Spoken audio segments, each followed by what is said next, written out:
சாம்பார் வைக்கிறேன். டெய்லி வைப்பேன், ஆனால் டெய்லி சாம்பார் வைக்க மாட்டேன். என்னைக்காவது ஒரு நாள் சாம்பார் வைப்பேன். இருந்தாலும் இன்னைக்கு வைக்கிற சாம்பாரை நான் வந்து வீடியோ எடுக்கலாம்னு நினைக்கிறேன். அதனால என்னென்ன இன்க்ரீடியன்ஸ் போடுறேன்னு நீங்களும் பாருங்க.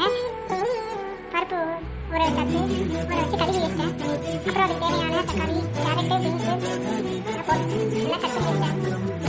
புளியும் ஊற வச்சிட்டேன். இப்போ ஊற வச்ச பருப்புல தண்ணி ஊற்றிக்கலாம்.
சாம்பார் வைக்கலாம். கலரை சொன்னா அது பாட்டுக்கு சுத்துது. வரமிளகாய், கருவேப்பிலை இதெல்லாம் கட் பண்ணி வச்சிட்டேன். இப்போ அடுப்பை பற்ற வச்சு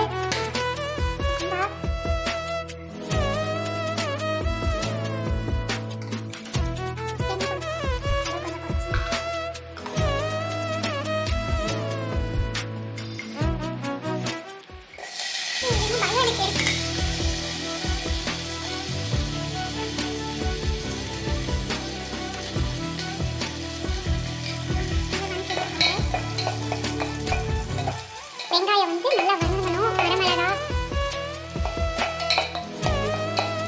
அதுக்கு சாம்பார் பொடி போடணும்.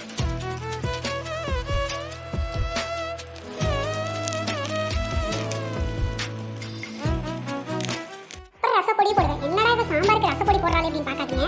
நான் ரசத்துக்கு ரசப்பொடி போடுவேன், சாம்பார் பொடி போடுவேன், சாம்பாருக்கு ரசப்பொடி போடுவேன். ரொம்பலாம் போட மாட்டேன், லைட்டாக போடுவேன். அப்புறம் உப்பு நல்லா கிளியராக இந்த அளவுக்கு வரணும். கடைசியில் குக்கரில் விசில் வந்ததை இந்த பருப்பை இதுக்குள்ளே போட்டு நல்லா கலக்கி விடணும். அப்புறம் நம்ம வச்சிருந்த புளி இருக்குல்ல, அந்த புளி சாறை எடுத்து இதில் ஊற்றணும். போட்டு நல்லா கலரணும். புளி சாறை ஊற்றிட்டேன், இப்போ நல்லா கலரணும். உண்மையாலுமே இந்த எப்படி தான் இந்த யூடியூப்லலாம் இவங்கெல்லாம் வீடியோ போடுறாங்கன்னே தெரியல. என்னால் சாம்பாரையும் வச்சுட்டு அதையும் நான் வீடியோ எடுக்கிறது ரொம்ப கஷ்டமாக இருக்குது. யாருமே இல்லை, நான் ஒருத்தி மட்டும்தான் இருக்கேன். நல்லா கலரி விடணும். நல்லா இப்படி கொதிக்க வரணும். ஸ்மெல் நல்லா இருக்கு. நிஜமா பேச்சுக்கு வீடியோக்காக சொல்லலைங்க, நிஜமாவே நல்லா தான் இருக்கு ஸ்மெல். சாம்பார் ஸ்மெல் வருது. சாப்பிட்டா தான் தெரியும் எப்படி இருக்கு. நல்லா தான் இருக்கும். நான் நல்லா தான் சாம்பார் ரசம்லாம் வைப்பேன். எனக்கு ராசி குழம்பு வைக்கிறதா தெரியாது, நான் சாம்பார் ரசம்லாம் வச்சுருவேன். எனக்கு சாப்பாட்டில் சாம்பார் ரசம் இது மட்டும் இருந்தாவே போதும்.